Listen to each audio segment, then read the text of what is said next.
Welcome to a deep journey back to the very dawn of the digital era.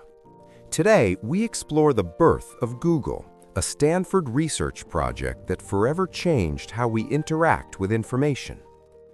Before the global empire, there was only an ambitious dream to organize the world's data.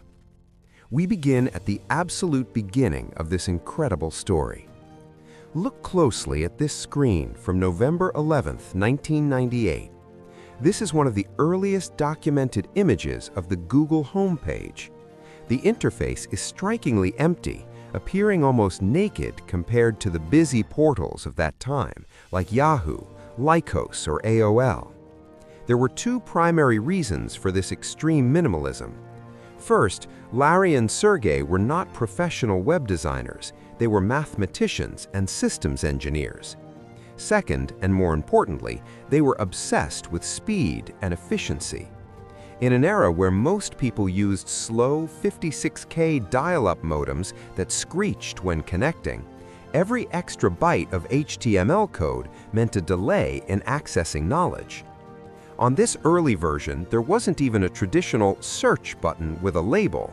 Users were simply expected to type their query and press the enter key. The disclaimer stating that the prototype might work some of the time was a literal reflection of the reality in the late 90s.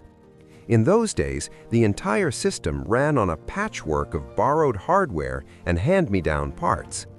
This included 10 4-gigabyte hard drives famously housed in a custom casing made of Lego bricks.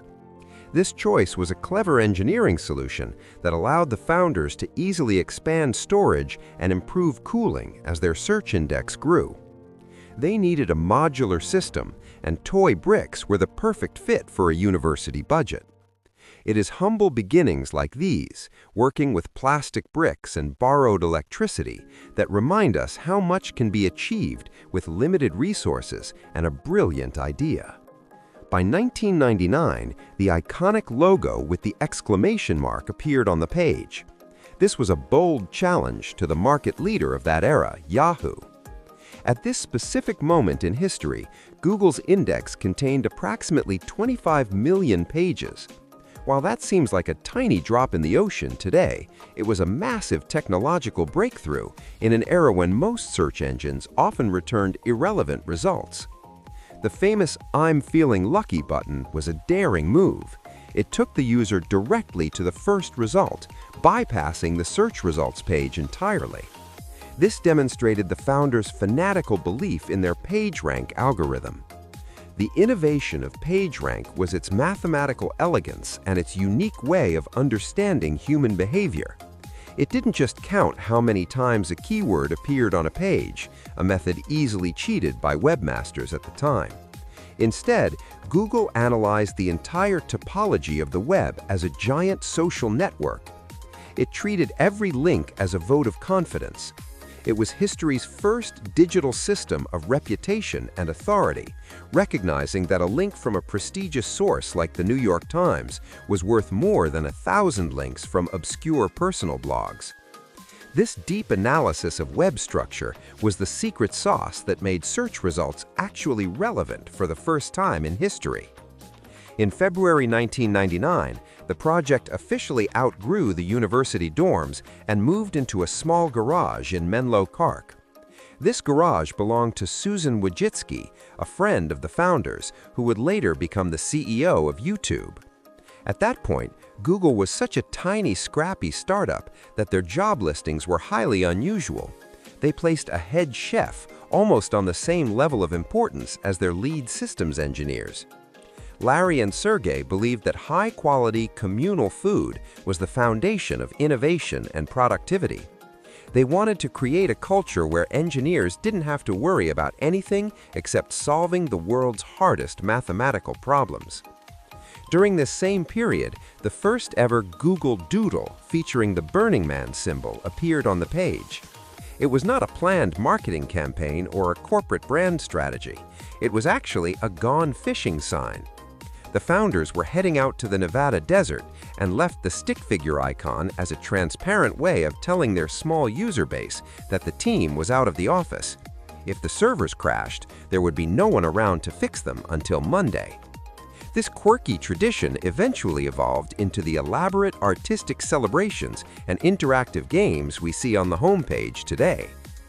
As we examine the search results for the word hi from the year 2000, notice the incredible response time, 0.07 seconds. This obsession with low latency was the weapon that allowed Google to defeat established giants like Alta Vista, Lycos, and Excite. While competitors were turning their homepages into cluttered portals filled with news and banners, Google remained a clean, white void. Every millisecond saved for the user was considered a moral victory for the engineering team. This user-first strategy proved that a simple tool that works perfectly is infinitely more valuable than a complex tool that works poorly. The personal home pages of Larry Brin and Sergey Page at Stanford are unique historical artifacts that give us a glimpse into their student lives. On these pages, you can still see their early academic research papers, their raw contact information, and early photos of the Google Storage project. Sergey specialized in data mining and pattern recognition, while Larry investigated the mathematical structure of the web's link graph. Alongside their first employee, Craig Silverstein, they wrote the initial code in Java and Python, laying the foundation for today's global-scale algorithms. It is hard to imagine they would eventually grow into a multi-trillion-dollar industry. By 2013, the transformation was complete. Google had moved far beyond being just a search box. It had evolved into a massive, invisible infrastructure that unified the world. It moved into mobile with Android, into the cloud with Gmail and Docs, and into global entertainment with YouTube. However, if you look at the homepage, even in 2013, the core essence remained remarkably unchanged. The same white background, the same central focus on the input bar, and the same commitment to delivering an answer in a fraction of a second. The company had become a titan, but it stayed true to its original academic roots of simplicity. It proved that despite massive growth, the original vision of the founders was still the guiding light of the entire organization. We conclude this tour in November 1999, when the project received the Technical Excellence Award from PC Magazine. This was the moment of official transition. It was no longer just an interesting experiment by two graduate students. It was now recognized as the most important information tool on the planet. The history of Google is a story of how a dream shared by two students, combined with a few boxes of toy bricks and a deep respect for mathematics, created the future we live in today. Thank you for joining us on this deep excursion into digital history.